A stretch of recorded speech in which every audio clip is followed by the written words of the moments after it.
Hello friends, welcome back. കഴിഞ്ഞ class നമ്മൾ trading account പഠിച്ചത്. അപ്പോൾ ഈ ക്ലാസ്സിൽ നമുക്ക് പാസ്റ്റ് പെർഫെക്റ്റ് എന്താണെന്ന് പഠിക്കാം. അപ്പോൾ പാസ്റ്റ് പെർഫെക്റ്റ് എന്ന് പറഞ്ഞിട്ട് പറയുന്നത് to describe an action that was completed before another past action or before a specific point of time.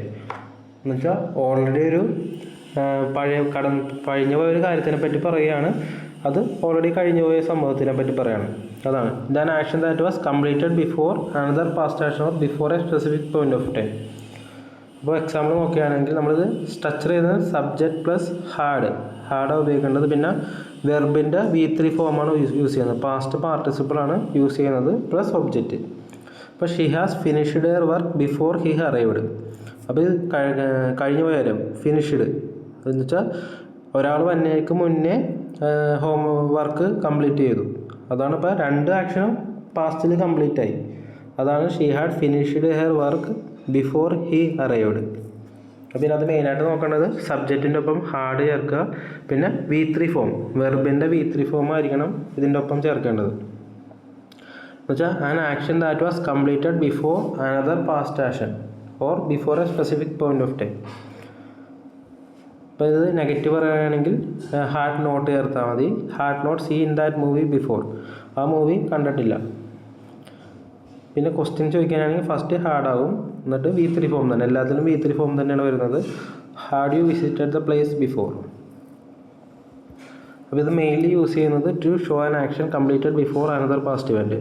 I had eaten dinner before the arrived.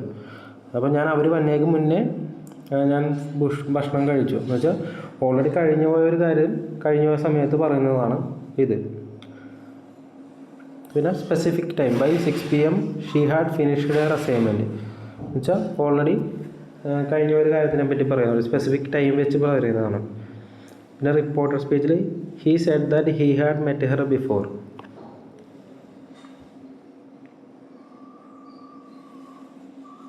പിന്നെ before after when by the ടൈമിൻ്റെ ഒപ്പം ഉപയോഗിക്കാറുണ്ട്. They left after we had completed the project. അപ്പോൾ ഞാൻ project complete ചെയ്തപ്പോൾ അവർ പോയി, അങ്ങനെ പറയുന്ന സംഭവം. അപ്പോൾ മെയിൻലി ഇത്രയും കാര്യങ്ങളാണ് നമുക്ക് പഠിക്കാനുള്ളത്. അപ്പോൾ ഇതിനകത്ത് മെയിൻലി യൂസ് ചെയ്യുന്നത് by the time, before, after, until, already, just, never.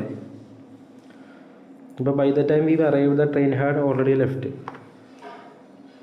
She had never seen such a beautiful sunset before. Have you ever been to New York before your trip last year?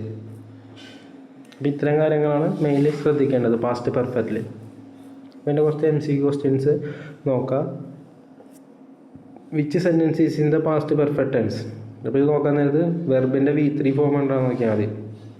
അപ്പോൾ ഇത് finishes അല്ല, she had finished hair work. ഇപ്പോൾ ഹാർഡും ഉണ്ട് ഫിനിഷ്ഡും ഉണ്ട്. അപ്പോൾ ഇതായിരിക്കും, ഇവിടെ ഹാർഡില്ല, ഇവിടെ ഈസാണ്.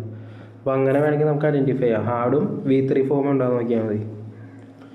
അപ്പോൾ ഇതിനകത്ത് എല്ലാത്തിലും ഹാർഡ് ഉണ്ട്. അപ്പോൾ നമുക്കിനി നോക്കേണ്ടത് V3 ഫോമാണ്. അപ്പോൾ വെൻറ്റ് ഗോൺ. അപ്പോൾ ഗോണാണ് V3. അപ്പോൾ C ആയിരിക്കും ആൻസർ. അപ്പോൾ ഹാർഡ് പ്ലസ് V3 ആണ് ക്വസ്റ്റ്യൻ ഫോം ചെയ്യുന്നത്. Which sentence is incorrect. She had never seen such a beautiful place before. By the time we arrived the movie had started. When we had arrived he left. He had left before I reached.